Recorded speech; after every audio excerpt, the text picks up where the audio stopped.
Eala has exposed the double standards of tennis, and Sabalenka's reaction, or perceived reaction, has fueled one of the sport's most talked about debates in recent memory.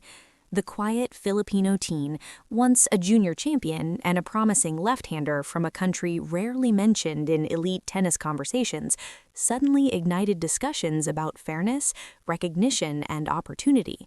What started as a breakthrough tournament run quickly turned into whispers online and in the media, questioning why some players are celebrated for traits that others are criticized for. Eala never raised her voice or named anyone directly, but her calm, thoughtful observations highlighted uncomfortable truths about the sport's narratives, where power, dominance, and familiar champions often receive automatic respect, while outsiders fight for attention. Fans and commentators began comparing interviews and on-court behaviors, noticing that the same actions could be praised or condemned depending on who performed them.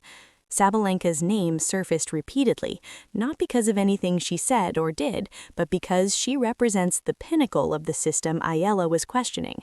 Headlines escalated, framing Sabalenka as furious or offended, even as both players remained silent and professional.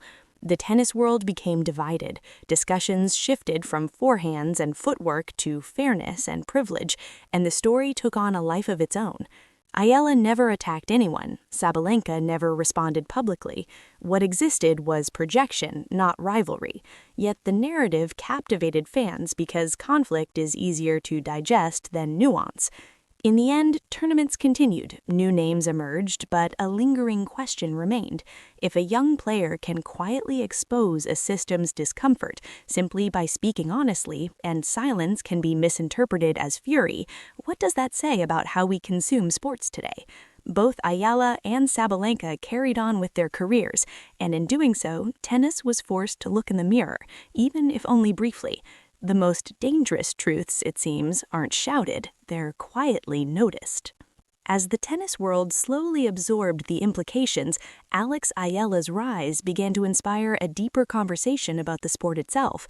Young players from non-traditional tennis countries started receiving more attention, and discussions about coaching opportunities, sponsorship access, and media coverage intensified.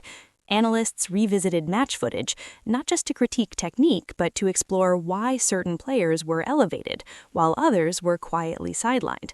Meanwhile, Sabalenka continued her campaign on the WTA Tour, her dominance unquestioned, yet every powerful serve and emotional reaction now carried a new layer of interpretation.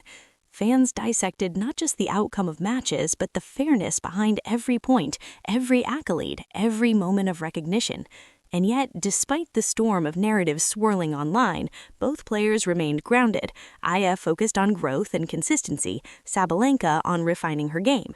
Over time, the headlines softened, but the impact lingered. Tennis had been forced to confront the invisible lines drawn between talent, visibility, and opportunity. In quiet moments, players, coaches, and fans began to recognize a simple truth.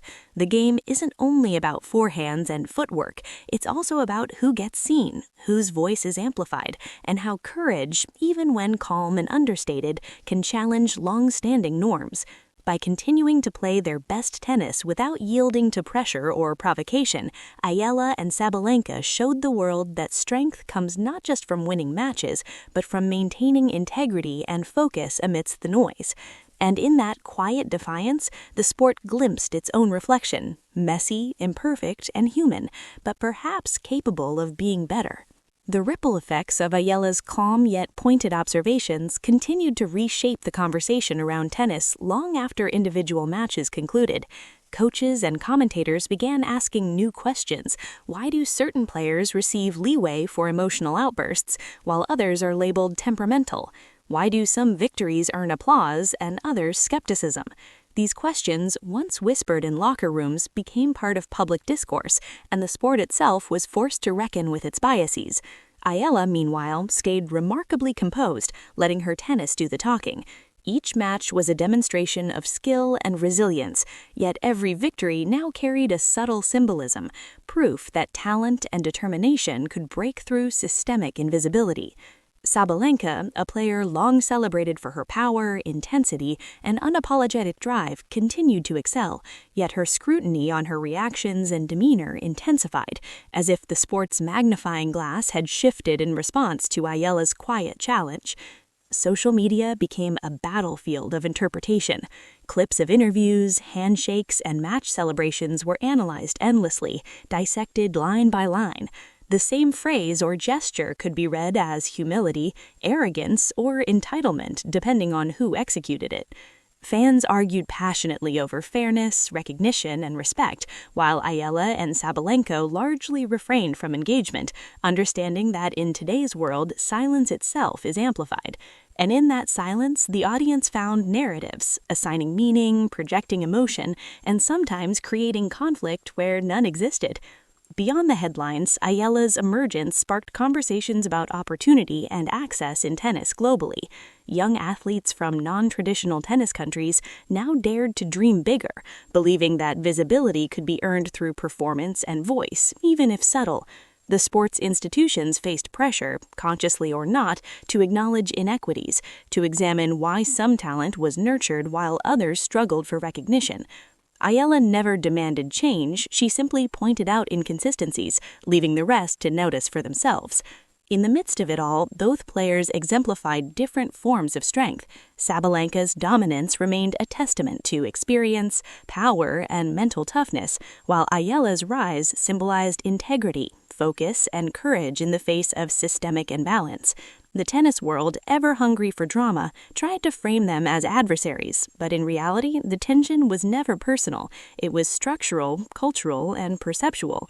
And as tournaments continued, as new names entered the spotlight and old ones defended their legacies, the lessons of this moment lingered. Excellence demands recognition. Fairness demands scrutiny, and honesty, even quietly spoken, can illuminate truths that the sport might prefer to ignore. Through calm words, measured play, and steadfast focus, Eala had done what many expected to be impossible. She made tennis reflect on itself. And in that reflection, both fans and players were reminded that the game is bigger than points, matches, or trophies. It's also about equity, perception, and the courage to speak and perform authentically, even when the world is watching and waiting to judge. As the season progressed, the Eala-Sabalenka moment became more than just a topic of conversation. It became a lens through which the tennis world examined itself. Analysts dissected every serve, volley, and return, not just for technical brilliance, but what it revealed about opportunity, perception, and bias. Young players everywhere were inspired by Eala's example, realizing that even subtle honesty and calm self-expression could challenge entrenched hierarchies. In tennis academies and training centers, coaches began emphasizing not only technique but also mental and ethical awareness, understanding that the next generation of players would face pressures far beyond match scores. The media frenzy surrounding the supposed conflict reached its peak, with heated debates, viral clips, and trending hashtags. Yet Eala and Sabalenka continued to act with professionalism, refusing to validate rumors or escalate tension. This refusal to play into the drama highlighted another truth. In the age of instant commentary, restraint is revolutionary. Every calm interview, every measured smile, every focused performance became a statement, a reminder that excellence and integrity can exist alongside controversy without needing to clash publicly. Over time, the immediate storm of speculation began to settle, but the larger implications remained. Tennis had glimpsed its reflection in a way few players had managed. The sport was forced to confront the subtleties of bias, perception, and fairness. Observers realized that moments like these weren't just about a rising star or an established champion, they were about the very structure and culture of tennis itself. The conversation had shifted from who won or lost to what the sport values and how it measures success, respect, and opportunity. By continuing to focus on their craft, both Eala and Sabalenka underscored a powerful lesson. Competition is inevitable, but narratives are shaped by attention, interpretation, and context. The headlines, the social media debates, and the fan speculations were fleeting, but the impact of that quiet, revealing moment endured.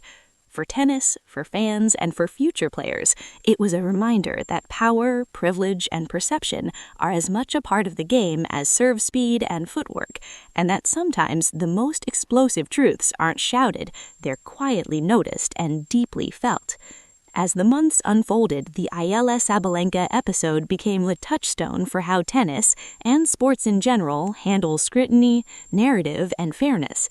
Every tournament brought new opportunities to observe how these dynamics played out. Eala's rise continued steadily, each match a quiet testament to preparation, discipline, and mental fortitude. Her calm demeanor contrasted sharply with the intensity of the spotlight, demonstrating that influence isn't only wielded through loud proclamations or public confrontations. It can be exerted simply by performing with integrity and speaking honestly even when the world is watching and waiting to judge. Sabalenka, aware or not, became part of this ongoing conversation. Her dominance remained unchallenged on the scoreboard, but each match now carried an added dimension. Where her intensity and passion were once universally celebrated,